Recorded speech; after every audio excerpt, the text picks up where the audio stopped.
When the child had grown, he went out one day to his father among the reapers.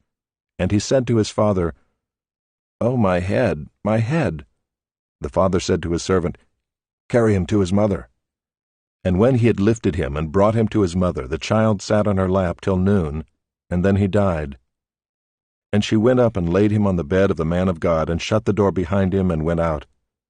Then she called to her husband, and said, "Send me one of the servants and one of the donkeys, that I may quickly go to the man of God, and come back again." And he said, "Why will you go to him today? It is neither a new moon nor Sabbath." She said, "All is well." Then she saddled the donkey, and she said to her servant, "Urge the animal on. Do not slacken the pace for me unless I tell you." So she set out and came to the man of God at Mount Carmel.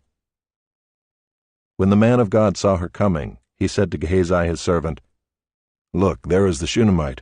Run at once to meet her, and say to her, 'Is all well with you? Is all well with your husband? Is all well with the child?'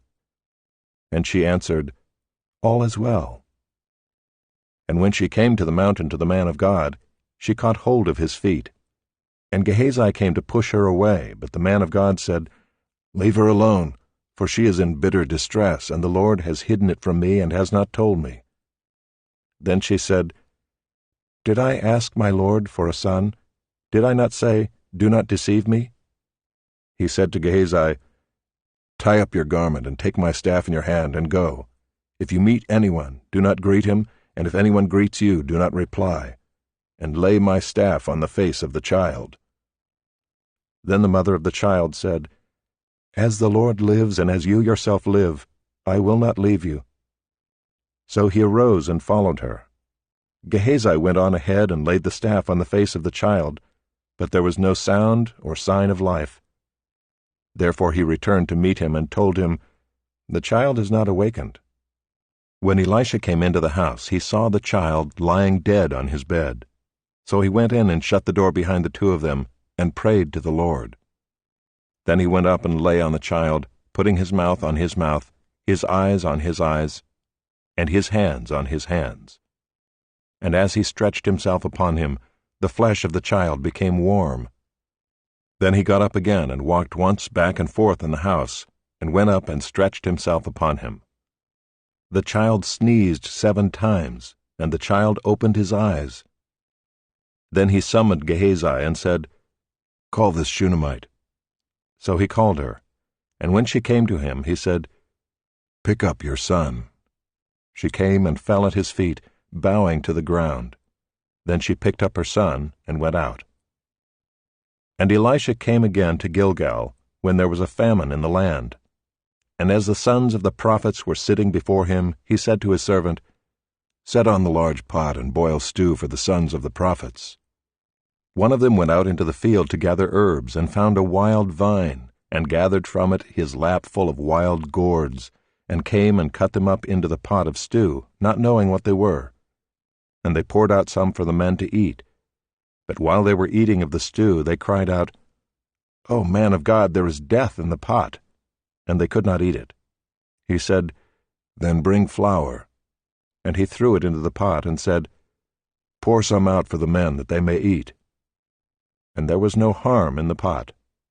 A man came from Baal-Shalishah, bringing the man of God bread of the firstfruits, 20 loaves of barley and fresh ears of grain in his sack. And Elisha said, 'Give to the men, that they may eat.' But his servant said, 'How can I set this before 100 men? So he repeated, 'Give them to the men, that they may eat, for thus says the Lord, they shall eat and have some left.'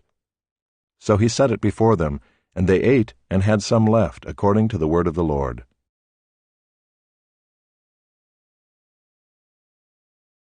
Chapter 5. Naaman, commander of the army of the king of Syria, was a great man with his master and in high favor, because by him the Lord had given victory to Syria. He was a mighty man of valor, but he was a leper. Now the Syrians, on one of their raids, had carried off a little girl from the land of Israel, and she worked in the service of Naaman's wife. She said to her mistress, "Would that my lord were with the prophet who is in Samaria. He would cure him of his leprosy." So Naaman went in and told his lord, Thus and so spoke the girl from the land of Israel. And the king of Syria said, Go now, and I will send a letter to the king of Israel. So he went, taking with him 10 talents of silver, 6,000 shekels of gold, and 10 changes of clothing. And he brought the letter to the king of Israel, which read, When this letter reaches you, know that I have sent to you Naaman my servant, that you may cure him of his leprosy. And when the king of Israel read the letter, he tore his clothes and said, Am I God, to kill and to make alive, that this man sends word to me to cure a man of his leprosy? Only consider and see how he is seeking a quarrel with me. But when Elisha the man of God heard that the king of Israel had torn his clothes, he sent to the king, saying, Why have you torn your clothes? Let him come now to me, that he may know that there is a prophet in Israel. So Naaman came with his horses and chariots, and stood at the door of Elisha's house. And Elisha sent a messenger to him, saying, Go and wash in the Jordan 7 times, and your flesh shall be restored, and you shall be clean. But Naaman was angry, and went away, saying, Behold, I thought that he would surely come out to me, and stand and call upon the name of the Lord his God, and wave his hand over the place, and cure the leper. Are not Abana and Pharpar, the rivers of Damascus, better than all the waters of Israel? Could I not wash in them and be clean? So he turned and went away in a rage. But his servants came near and said to him, My father, it is a great word the prophet has spoken to you. Will you not do it? Has he actually said to you, Wash and be clean? So he went down and dipped himself 7 times in the Jordan, according to the word of the man of God, and his flesh was restored, like the flesh of a little child, and he was clean. Then he returned to the man of God, he and all his company, and he came and stood before him. And he said, Behold, I know that there is no God in all the earth but in Israel. So accept now a present from your servant. But he said, As the Lord lives before whom I stand, I will receive none. And he urged him to take it, but he refused. Then Naaman said, If not, please let there be given to your servant 2 mule loads of earth. For from now on your servant will not offer burnt offering or sacrifice to any god but the Lord. In this matter may the Lord pardon your servant, when my master goes into the house of Rimmon to worship there, leaning on my arm, and I bow myself in the house of Rimmon. When I bow myself in the house of Rimmon, the Lord pardon your servant in this matter. He said to him, Go in peace. But when Naaman had gone from him a short distance, Gehazi, the servant of Elisha the man of God, said, See, my master has spared this Naaman the Syrian, in not accepting from his hand what he brought. As the Lord lives, I will run after him and get something from him. So Gehazi followed Naaman, and when Naaman saw someone running after him, he got down from the chariot to meet him and said, Is all well? And he said, All is well. My master has sent me to say, There have just come now to me from the hill country of Ephraim 2 young men of the sons of the prophets. Please give them a talent of silver and 2 changes of clothing.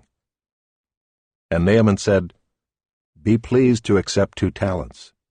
And he urged him, and tied up 2 talents of silver in 2 bags with 2 changes of clothing, and laid them on 2 of his servants. And they carried them before Gehazi. And when he came to the hill, he took them from their hand, and put them in the house, and he sent the men away, and they departed. He went in and stood before his master, and Elisha said to him, Where have you been, Gehazi? And he said, Your servant went nowhere. But he said to him, Did not my heart go when the man turned from his chariot to meet you? Was it a time to accept money and garments, olive orchards and vineyards, sheep and oxen, male servants and female servants? Therefore the leprosy of Naaman shall cling to you and to your descendants forever. So he went out from his presence a leper like snow.